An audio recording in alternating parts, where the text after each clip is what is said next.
Hi, it's Teresa from Dodge Nature Center, and time for another Nature to Go. Well, it's finally winter. We have snow, we have ice, and that gives us opportunities to go out and enjoy all of those conditions and do interesting things with them. But I thought this week for our Nature to Go, we'd talk a little bit about winter itself. All right, so let's celebrate winter by doing a little trivia. Some of the questions will be specific to Minnesota. Other questions will be specific to winter wherever it happens to be taking place. So our first question, what was the coldest temperature ever recorded here in Minnesota since we've started keeping records? 54 below, 60 below, or 88 below? Now, if you need time to think, feel free to pause, but I'm going on to the answer, which in this case is 60 below. Yeah, that was the actual air temperature, and that happened February 2nd, 1996 in Tower, Minnesota. Everybody got school off that day. It was kind of brisk. All right, moving on. When it gets really cold like that, that means everything freezes up. We get a lot of ice. Minnesotans, we love our ice. We love skating. But historians estimate that the first ice skates were created about 3,000 years ago. So my next question for you is, what were those early skates made from? Horse bones with leather straps? Metal blades with leather straps? Or wooden blades with rope straps? From evidence that archaeologists have been able to find, they used bones, longer bones like from horses, and they had leather straps. And this helped people to be able to get around on the ice, traveling and hunting. That's what they were going after. So humans are using skates to get around. We always like to challenge ourselves. So at this point in time, what's the fastest that a human has ever been recorded as traveling on skates? Is it 27 miles an hour, 55 miles an hour, or 64 miles an hour?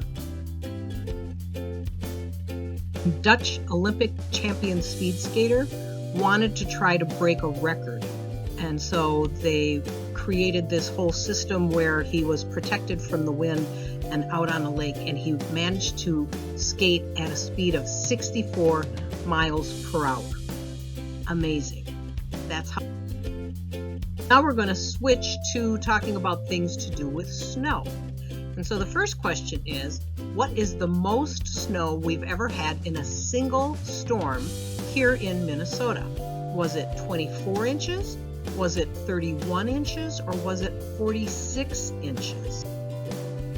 And back in 1994, there was a storm over the course of 3 days, January 6th through the 8th, and up in Finland and Minnesota, they had over 46 inches of snowfall. On January 7th, that set a one-day record of about 37 inches of snow that fell. Glad I didn't have to shovel that. All right, so if we're talking snow, how about snowflakes? What's the largest snowflake that has ever been measured? Was it 12 inches across? 15 inches across? 19 inches across? Well, we have to go back a little ways in time to find this. It was 1887 in Montana. There was a snowstorm, and there were snowflakes falling that were measured to be about 15 inches across, 8 inches thick. Now, modern times, scientists thinking about snowflakes don't think it was a single flake, not with the 6 arms, but that it was actually an accumulation of a bunch of little snowflakes to make something that big across and that thick. Still fairly impressive. Getting around in the snow, we tend to use skis. And scientists have found evidence of skis that go back quite a ways. And do they think that those earliest skis come from 1,500 years ago, 3,000 years ago, or 7,000 years ago? What do you think? All right, some of those skis and evidence of skis that have been found are at least 7,000 years old. Now, this is a pair of skis that were found in Norway And using carbon dating and things, they were able to carbon date these to about 1,300 years old. But what made these in the picture special was that they were fairly well intact. They still had binding pieces. Those really, really old ones, there's not as much left of them as there were with these. Other ways that people have been getting around in the snow is through dog sleds. And there is a race up on the North Shore most years when there's enough snow to commemorate the memory of a person who was a mailman up on the North Shore. Is this commemorated through the John Bear Grease Sled Dog Marathon, the Father Baraga's Dog Sled Race, or the Iditarod Sled Dog Race? Which one do you think it is? Well, if you guessed John Bear Grease, you are correct. John Bear Grease was one of several mail deliverers between 1879 and 1899 who worked up on the North Shore. And in the wintertime, he had a 4-team dog sled that would deliver mail between Two Harbors and Grand Marais. And the fastest he ever did the trip was in 28 hours. As technology changed, snowmobiles became a big thing. And in northern Minnesota, we had the Polaris company that were designing snowmobiles for personal use.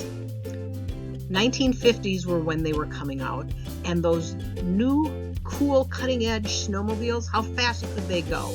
20 miles an hour, 34 miles an hour, or 50 miles an hour?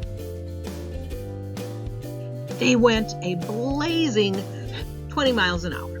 Yeah, well, you figure it was new technology and it was kind of a cool thing at the time. So we have our different traveler here, the Snow Traveler by Polaris. Our last question is about one of the newer ways that we get around on snow, which is snowboards. And it wasn't always called snowboarding. So when it was first developed, was it called ski boarding? Was it called snurfing? Was it called ski surfing? Which one do you think?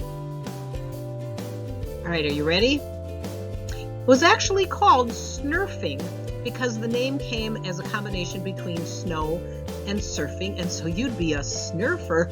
I know, kind of an amazing name when you think about it. How'd you do? Were some of those things you already knew? Did you learn something? I hope you did. There's a lot of amazing things that are out there in nature, whether it's the ice, the snow, the way we get around and enjoy ourselves out in wintertime.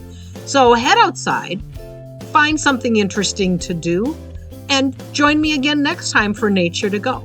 Thanks.